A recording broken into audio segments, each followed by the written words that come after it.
Cooker விசில மறந்து உணவு வீணாகி போச்சா? இனி அந்த கவலையே வேண்டாம். வழங்குகிறோம் உலகின் முதல் விசில் கவுண்டர் குக்கர், புதிய அல்ட்ரா குரோனோ. அல்ட்ரா என்றால் ஆரோக்கியம்.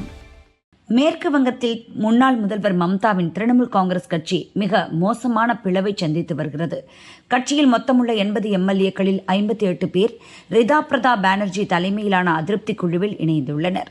இந்த அதிருப்தி குழுவினரை சட்டசபையின் முதன்மை எதிர்க்கட்சியாக சபாநாயகர் ஏற்கனவே அங்கீகரித்துள்ளார். இவர்கள் கட்சி அலுவலகத்தையும் தங்கள் கட்டுப்பாட்டுக்குள் கொண்டு வந்துள்ளனர்.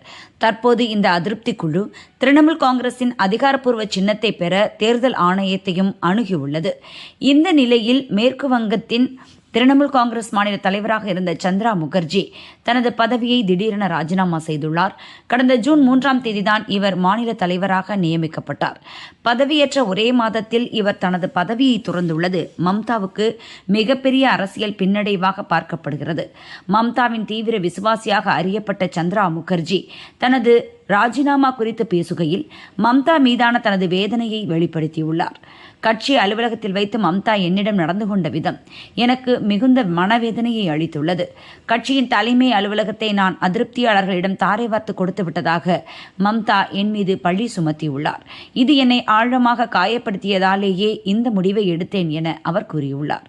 இது குறித்து பேசிய மம்தா அதிருப்தியாளர்கள் மீது கடுமையான விமர்சனங்களை முன்வைத்துள்ளார். கட்சியை விட்டு வெளியேறியுள்ள அதிருப்தி தலைவர்கள் பாரதிய ஜனதாவுடன் கைகோர்த்து கொண்டு திரிணாமுல் காங்கிரஸை உடைக்க சதி செய்கிறார்கள்.